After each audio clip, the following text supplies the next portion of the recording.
Hey guys, what's up? It's your buddy Keith, and I am live again in the control room at Essex Recording Studios just outside London in England. We've just wrapped up a killer session today recording the new Youth Illusion album. Check those guys out on Spotify.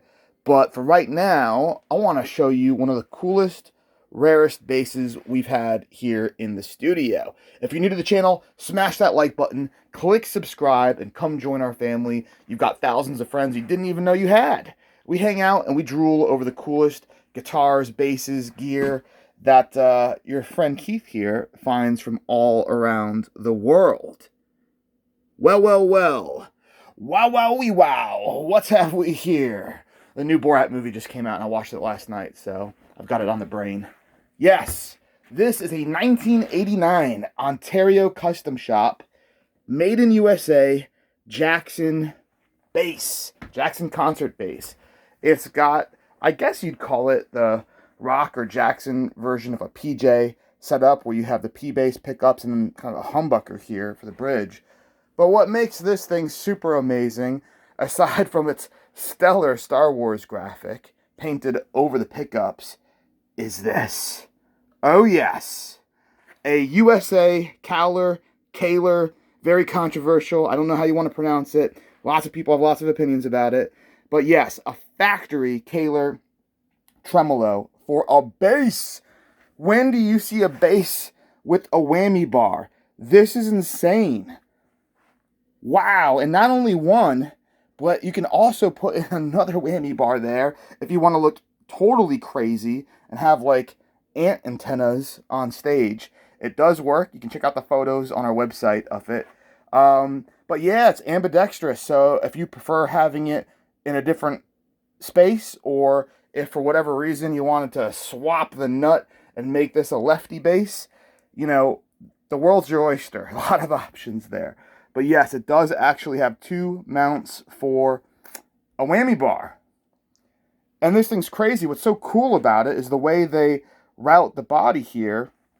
There's no need, like on a Floyd Rose or on a conventional tremolo, to do any cutting into the back of the body, which is fantastic. So you preserve all of that wood, all of that tone and sustain. Now, coming back here, you've got the classic, I call it the Mike Shannon neck heel, because this is the original style neck heel that all of the USA neck through Jacksons had back in the 80s. And when they did the Mike Shannon reissue, they actually brought this neck heel back. It's really cool. It's fat. It looks awesome. Yeah. Something else interesting, the tuners on this, I don't know if they've been replaced. They very much look original and period correct. I don't see any sign that they've been replaced. But it looks like they've gone for Japanese Godos on this. This is very much a top-of-the-line, totally custom, spec'd out bass. Rock bass, concert bass. You've got all sorts of just weird stuff, crazy stuff you never see on Jackson. So I've never seen this graphic before, right? This pickup configuration plus the graphic painted over it, the tremolo. You've got your pickup selector switch, which is crazy for a bass because usually you kind of roll on and roll off in between the pickups, but that gives you much more precision control. Now, I haven't plugged this in yet. I don't know what this does. I don't know if this is an ejection button or what, but you've got a toggle switch. My guess is it might be a kill switch. We will have to engage that and see what it does. But yeah, guys, serial number here begins with a J, as all of the custom shop Jacksons do. 5359. You can go on the Jackson website and you will see this is indeed a 1989. Cool, beautiful mother of pearl shark fin inlays. Traditional Jackson headstock logo. This would have been one of the last instruments to get this style logo and neck heel. Right around 1990 is when everything kind of changed to a more modern layout. This is this 3-knob format. Again, last remnants of the 80s. You go into the more traditional selector switch format, and Yeah, it's the end of an era, guys. This thing screams 80s. Oh, get my finger out of the way there. But what I would say too is if you want a custom shop neck through concert bass with a factory USA Kahler Tremolo, I mean, these things go for like $500,000. These are really expensive. They're very rare, very hard to find, especially in perfectly working condition. But if this graphic ain't for you, and it ain't going to be for everyone, a prime candidate for refinishing and just doing whatever the heck you want. Just make it black. Whatever. Go crazy with it. It's going to be yours. So, you know, it's this bass can easily be something for everyone if you want it to be, with very little aesthetic reworking. But personally, I love keeping things original, and I like that this is so true to an era and the era it came from. Also, this was featured in a very famous guitar book. It came out in like 91, and it was the history of guitar and bass, and it goes through all the years and all the development. And for rock and metal and for Jackson, this is the bass that they chose, featured in the book. I'll have to, I can't remember the name of it off the top of my head. I'll make sure it's mentioned in the video description. But yeah, have a look at that. It's so cool that this is the actual bass featured in the book.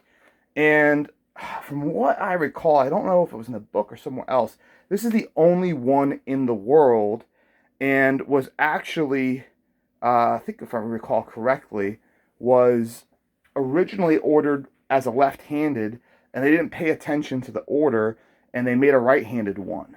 And so we have this. So cool.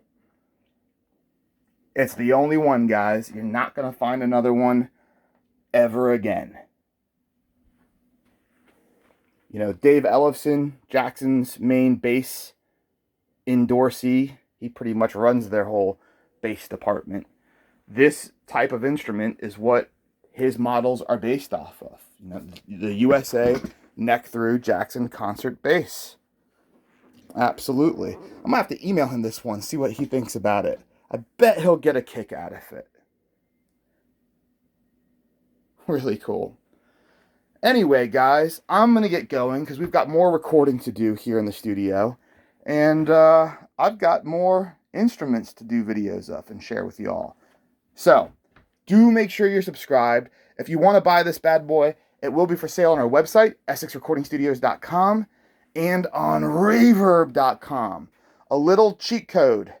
If you are in a state or area that charges market facilitator tax. If you're in America, you know what I'm talking about. About half the states charge that for anything bought in like eBay, Reverb, whatever.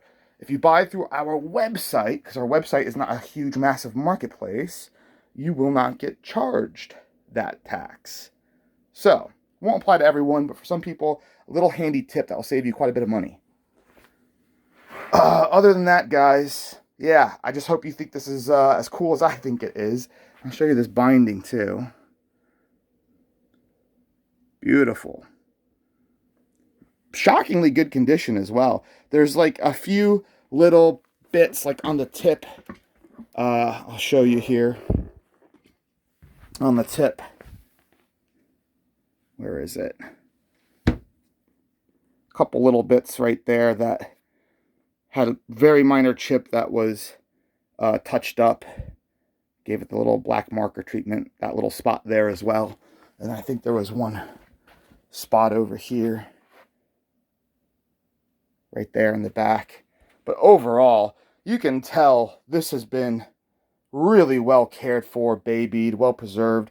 You don't have a bunch of buckle rash on the back here. I've got the spotlight directly over it.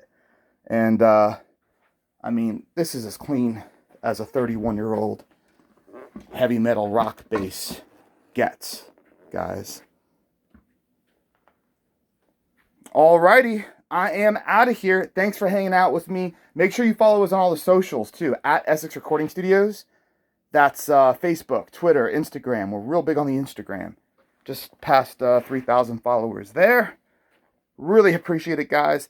I will catch you later. More videos coming up very soon. See ya.